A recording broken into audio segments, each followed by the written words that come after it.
Olá, amigos. Edmar de Moraes em mais uma tarde de notícia para vocês. Bolsonaro fustiga a democracia e isso é assustador. Germano Oliveira, revista Isto É, há uma hora atrás. Bob Fabzack, ex-aliado, Bivar tinha tudo para liderar a base de apoio a Bolsonaro na Câmara, mas desiludiu-se com o presidente. Hoje pede até seu impeachment. O presidente nacional do PSL, deputado Luciano Bivar, é o que se pode chamar de bolsonarista arrependido.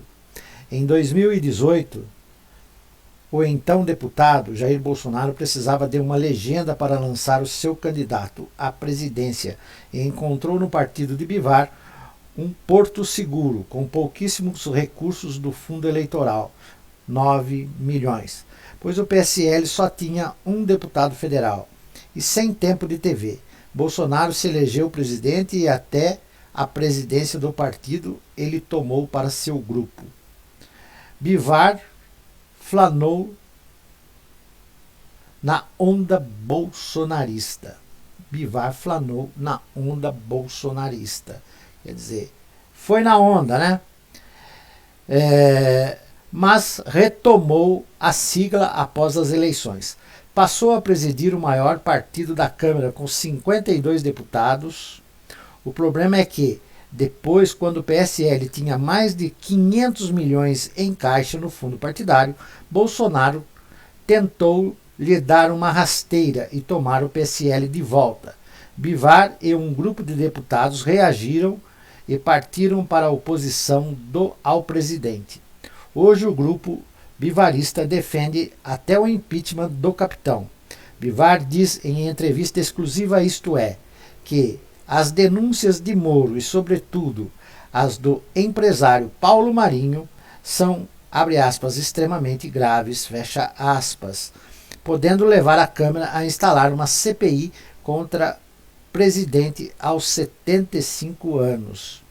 Bivar diz que Bolsonaro lhe provoca, abre aspas, amargura, fecha aspas. Como o senhor viu as acusações do empresário Paulo Marinho de que a PF retardou as investigações das ligações do senador Flávio Bolsonaro na rachadinha com Fabrício Queiroz antes do segundo turno para não atrapalhar as eleições do presidente. As denúncias são extremamente graves, principalmente pelo fato de terem partido do Paulo Marinho, que cedeu a sua casa para servir de local de gravações da propaganda política de Jair Bolsonaro. Eles conviveram no dia a dia da campanha e mantiveram ligações estreitas, quase laços familiares. As denúncias são contundentes. As acusações de Paulo Marinho são extremamente graves. É importante que a Polícia Federal investigue e que a Câmara dos Deputados instale uma CPI para investigar as denúncias. Acha que as acusações precisam ser investigadas a fundo. Se houver indícios de crime, é importante que a polícia investigue e que a Câmara instale uma CPI para investigar as denúncias. O senhor que conviveu com Marinho e Gustavo Bibiano, já falecido, sabia que o ex-ministro guardava um celular com diálogos comprometedores de Bolsonaro? Durante a campanha, eu cedi o PSL para Bolsonaro fazer campanha, e quem administrou o partido de fato foi o Bibiano. Me afastei, não quis participar de nada, achei melhor não me envolver. Por isso mesmo fiquei distante deles. Só retornei ao PSL quando Bolsonaro se elegeu. Desconhecia esses bastidores, agora revelados com gravidade pelo Paulo Marinho. Vários deputados do seu partido que ajudaram a eleger Bolsonaro defendem o impeachment. O senhor, como presidente da agremiação, que também foi fundamental para elegê-lo, o que diz sobre este movimento? Bolsonaro fustiga a democracia o tempo todo, e isso é assustador. Nós, brasileiros, estamos preocupados em preservar a República e, portanto, o pedido de impeachment é um movimento compreensível. O senhor concorda que o presidente cometeu crimes de responsabilidades e, por isso, não merece mais continuar exercendo a presidência? O que um governo sério precisa fazer é deixar as investigações serem concluídas dentro do jogo democrático, respeitando as normas e sem tentativas de atrapalhar. No momento, só me permito ficar na expectativa da apuração dos fatos. O ministro Moro tem suas convicções e jamais as perderá. Creio eu, a pior derrota de um homem é perder sua dignidade, e por isso entendo perfeitamente sua postura. Uma das irregularidades denunciadas mostra que o presidente quis interferir na Polícia Federal para proteger os filhos. O senhor acha que o presidente cometeu crime ao tentar interferir na PF? Sem dúvida, após o depoimento do ex-ministro Sérgio Moro, aliado à gravação da reunião com os ministros em que o presidente trata do assunto, não restam dúvidas sobre o interesse do Palácio do Planalto em interferir na Polícia Federal. Pergunta: o presidente pode mudar os superintendentes da polícia e até trocar os ministros apenas para salvaguardar os filhos? Claro que não. Isto pode ser configurado como crime de prevaricação. Como o senhor viu a demissão do ministro Sérgio Moro? Acha que ele agiu certo ao pedir para sair quando percebeu que o presidente queria mudar o diretor da PF apenas para proteger seus familiares? O ministro Moro tem suas convicções e jamais as perderá. Creio eu, pois a pior derrota de um homem é perder sua dignidade. Por isso entendo perfeitamente sua postura. Pergunta: o presidente pode trocar o diretor-geral do superintendente da PF passando por cima do ministro da Justiça? Institucionalmente, o presidente tem este poder, mas creio que outros valores como respeito, ética e compromissos pretéritos assumidos publicamente como ex-ministros não combinam em nada com a conduta do governo em questão. Como o senhor viu a tentativa do presidente em nomear delegado Alexandre Ramagem para a Polícia Federal, quando as credenciais eram o fato dele ser amigo dos filhos? Atenta contra as instituições. Temos 3 honrados delegados federais no nosso partido, que fazem um excelente trabalho. A PF goza de muita credibilidade perante a sociedade e é um órgão de Estado, não de governo. Qualquer ato que não repouse na capacidade técnico-administrativa da instituição é conspurgar contra a democracia. Por que o presidente Bolsonaro desejava ter alguém de sua confiança na Polícia Federal? Sinceramente, é constrangedor o presidente trocar o diretor da Polícia Federal unicamente para ter acesso a determinados relatórios. O ex-ministro Moro deixou claro que o governo tinha acesso aos relatórios, mas há dados de investigação em andamento que a Polícia Federal não é obrigada e não deve passar nem mesmo para o presidente da República. Qual a conclusão que o senhor tirou da reunião ministerial do dia 22? O presidente pressionava Moro a trocar o superintendente do Rio, preocupado com os inquéritos contra o filho Flávio Bolsonaro. Está clara a preocupação do presidente com as investigações contra os filhos. Certamente ele tinha ideia da gravidade das coisas. Se isso explica ter promovido tão inusitada reunião diante de tantas testemunhas.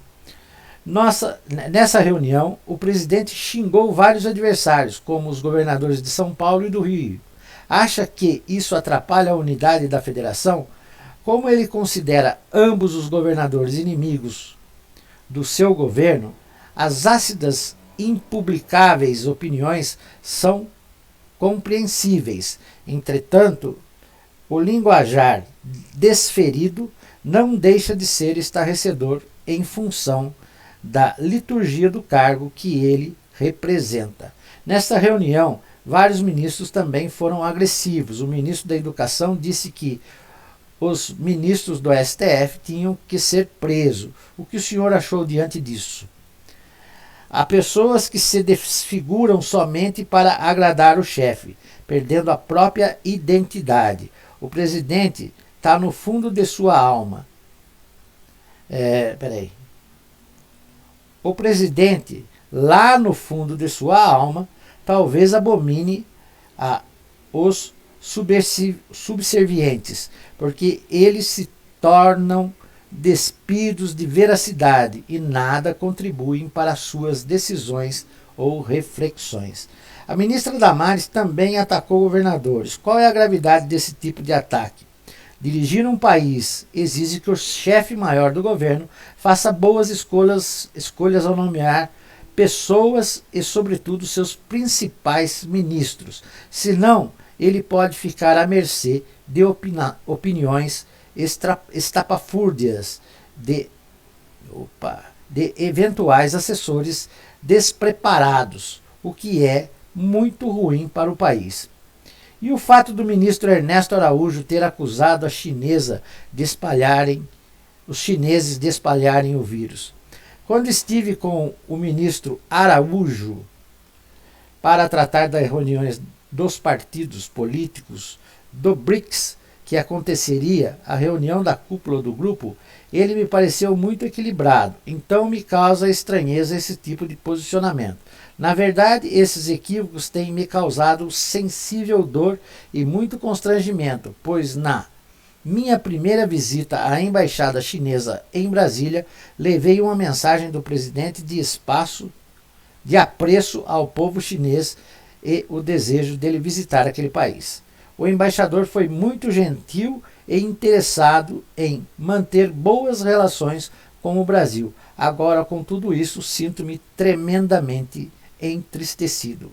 O senhor acha que o vídeo precisa ser divulgado na totalidade para que a sociedade saiba tudo o que aconteceu naquela reunião do dia 22? É constrangedor saber que o presidente e os ministros, ao tratar da coisa pública, usem os termos que usaram na tal reunião.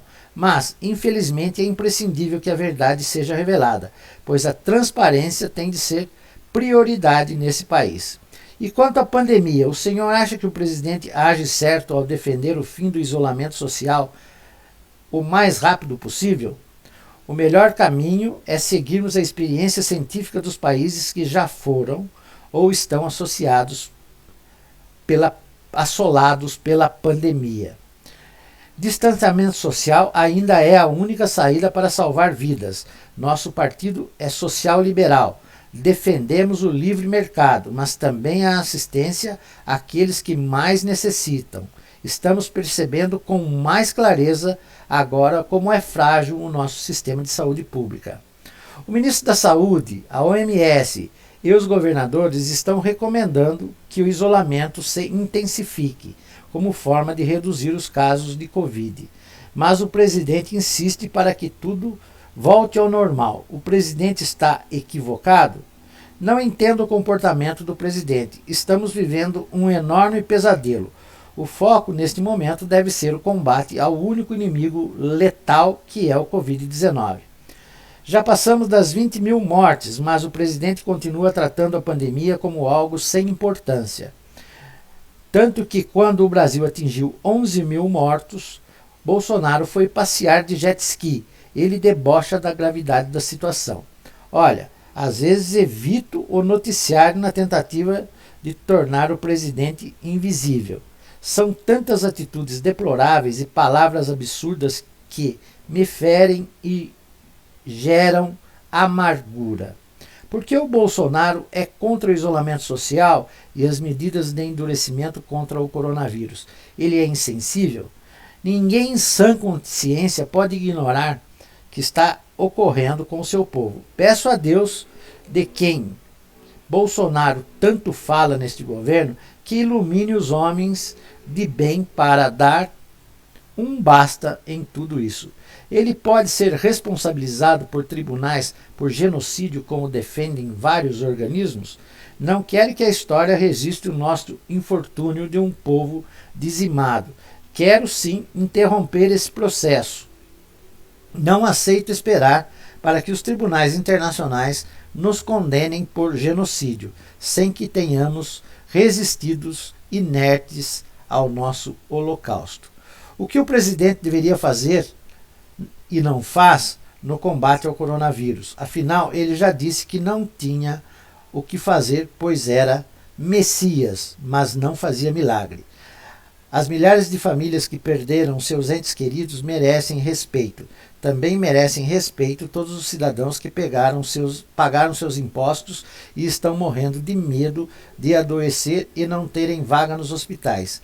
Alguns países estão conseguindo vencer o vírus com as medidas corretas, recomendadas pela ciência. Ao pregar a não obediência a essas medidas, o presidente tira do povo brasileiro a única esperança de vencer esta guerra. Olha, às vezes evito o noticiário e tentativa de tornar o presidente invisível. São tantas atitudes deploráveis e palavras absurdas que ferem e geram amargura. Desde que Bolsonaro deixou o PSL, o seu partido passou a crescer no número de filiados. Acha que Bolsonaro não fez falta ao partido? É inegável o crescimento do PSL. Foi o partido que mais cresceu na última atualidade no número de filiados feita pelo TSE.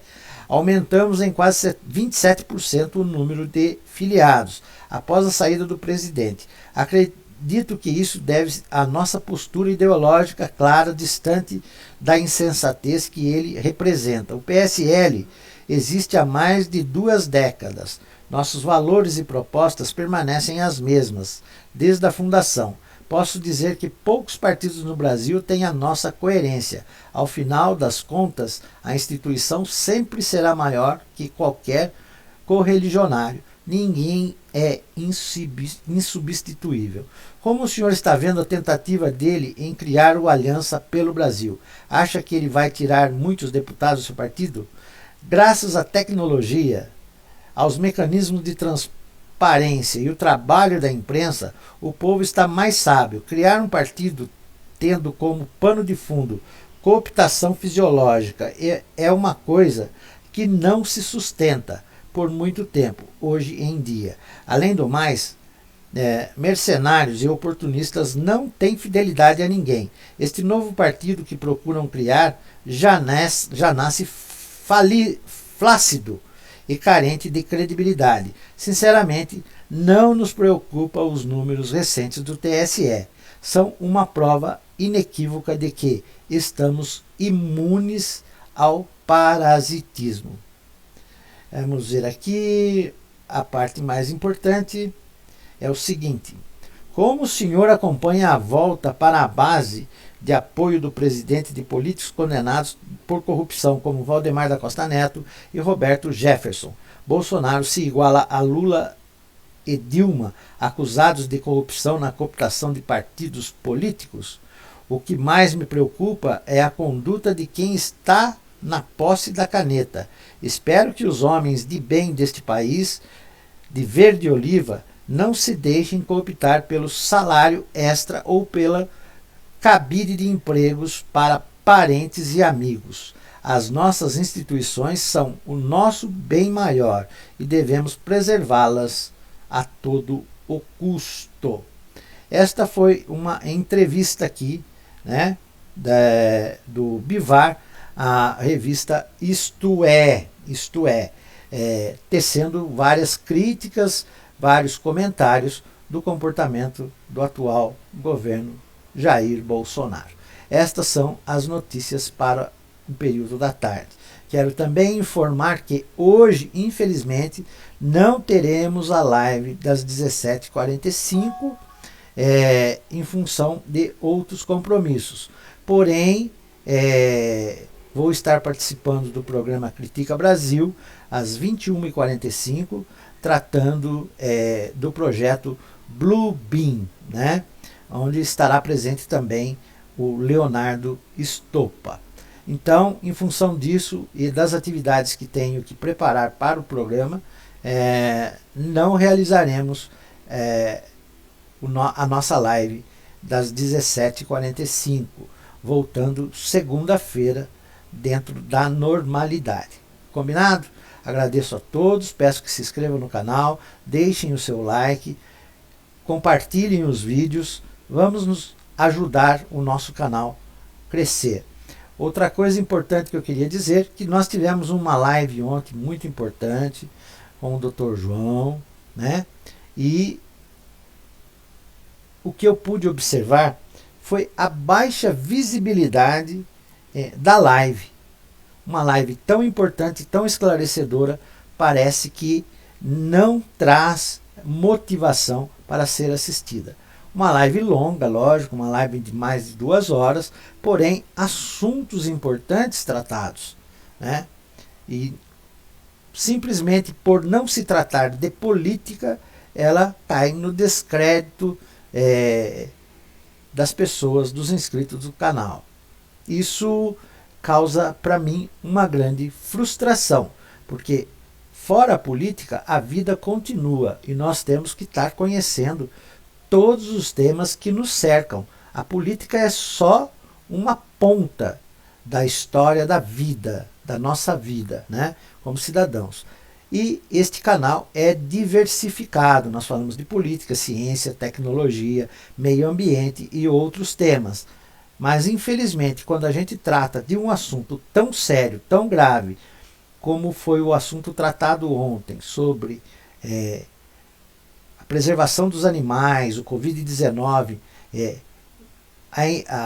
a relação animal de estimação e proprietário, né, e seu dono, e o transporte do vírus na pelagem do animal, transformando o animal num vetor de transmissão dentro de uma família ou mesmo fora da família. Tudo isso são assuntos importantes que não teve a devida visibilidade que eu acreditava ter. Fico muito chateado com isso, porque estou vendo que as pessoas só se interessam por problemas polêmicos em que tratam do governo, desse desgoverno Bolsonaro e da ascensão política de um partido progressista. Mas nós não temos só isso para pensar, nós temos que pensar em um monte de outras coisas que estão ao nosso redor. Me sinto muito chateado pela baixa visibilidade e pelo baixo número de participantes. Este é meu recado, me desculpem, mas eu tenho que falar a verdade, porque infelizmente a gente está lutando para trazer informações sérias, verdadeiras, sem invenções, sem fake news, sem nada. E você tem a resposta, não é à altura do esforço que você faz. Tá bom? Muito obrigado, um grande abraço e até a live das 21h45 no Critica Brasil, projeto Bluebeam. Um grande abraço e até lá, pessoal.